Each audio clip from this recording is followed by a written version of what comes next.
Alright, for those of you who do not have a computer or you're unable to download the software programs for your computer, this is your end product. This is what I want you to do when you do hand drafting. I want you guys to be able to take a 3D object, kind of like this block here, and to be able to transform it onto paper in an orthographic view. So what an orthographic view is you have a top view, you have a front view, and then you have a right view of your object. Alright, now why are we doing hand drafting when there is computer-aided drafting like CAD out in the internet that you can use for free? Well, basically I'm trying to cover my general learning outcomes, such as demonstrating a theoretical understanding of drawing and illustration, which includes applying measurements to your document. Alright, so how do we I'm basically trying to teach you guys how to visualize a block and to create an orthographic view like so. Alright, this is also scaled. As you can see, it's 1 to 2 centimeter scale. So every 1 centimeter on this scaled illustration equals to 2 centimeters on here. So this is literally twice the size of my illustration. If I line it up here, you can see that it's literally twice the size here. Alright, same with the height. It's twice the height of this block. Alright, so before we can get into actually drawing and drafting like this, we need to understand what an orthographic view is.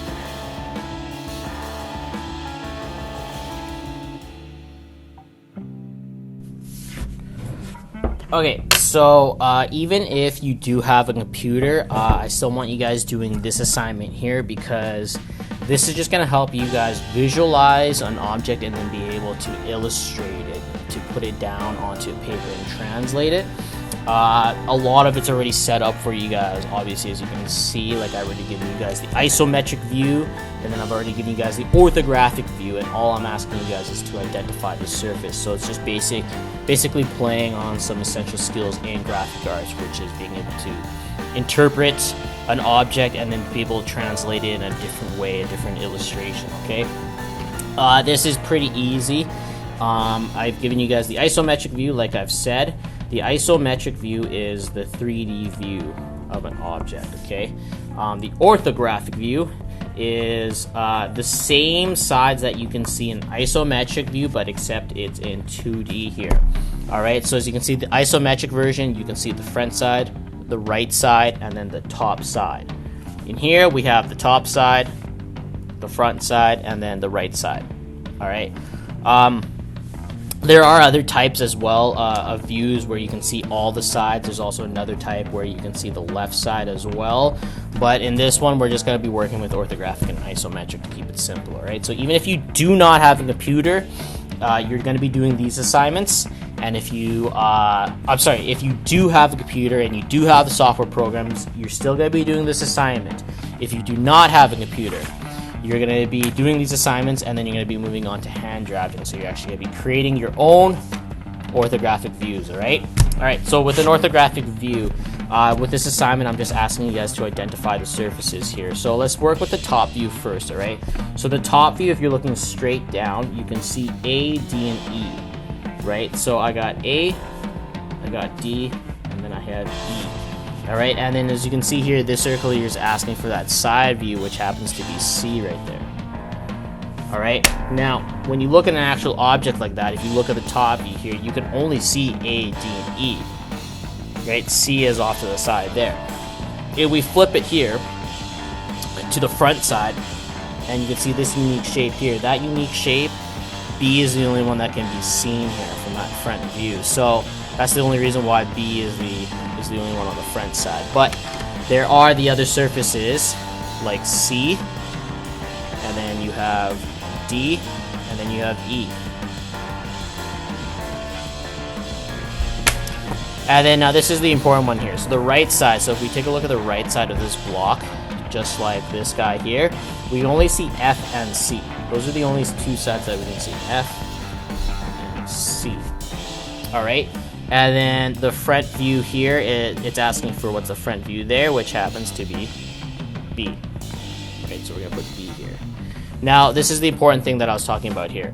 If you look closely here, there's a dotted line. Alright, what does that dotted line really mean? Okay, well that dotted line means it's a hidden line.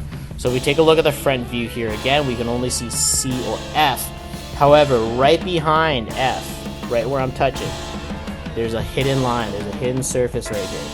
Alright, so this line, even though we cannot see it in the right view, it's still important. We need to be able to indicate that, yeah, there's a hidden line behind this F surface. That's basically what that dotted line is representing. It's representing a hidden line. As you can see, it also lines up with that corner there.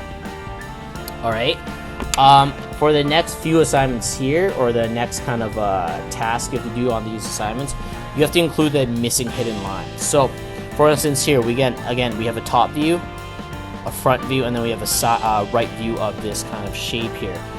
Okay, so I can tell just by looking at this that we probably have kind of a shape that in 3D aspect kind of looks like that, like a block or a slice of cheese.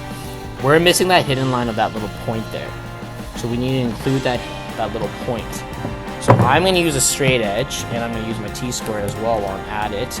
If you don't have a T-square or any of these drafting tools, I would like you guys to still find and use a straight edge if you can to draw and translate that line. Okay, so that line is representing that point there.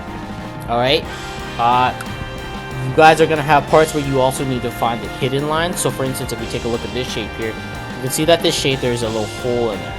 There's that hole right there. And with these hidden lines, why they're important is because this is indicating that this hole is going through the entire object. As you can see, the hidden line goes from one side to the other side. Okay, so that means we're indicating that there is a hole here. So on this top view, we're missing something here. We're missing the hole that's going on top, and then we're missing the hidden lines that are going through the whole object. So if I were to draw this guy, you know what? I'm just going to use a straight edge. Right, I'm missing the hole there.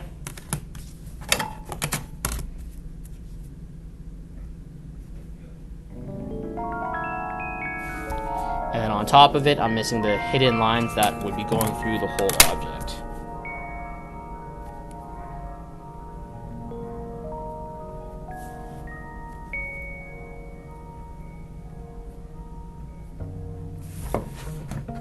So like that.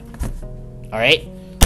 Even if you do have a computer and you have Photoshop and you're able to access all that, I want you guys still doing these assignments. I'm going to give you guys a package with different blocks, different 3D blocks where you have to identify the surface, and then you guys are going to have other objects where you have to identify the missing lines and also identify the hidden lines.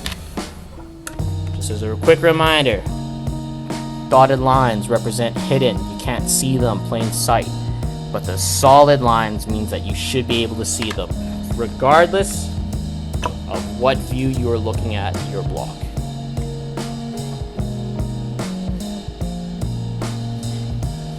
Good luck.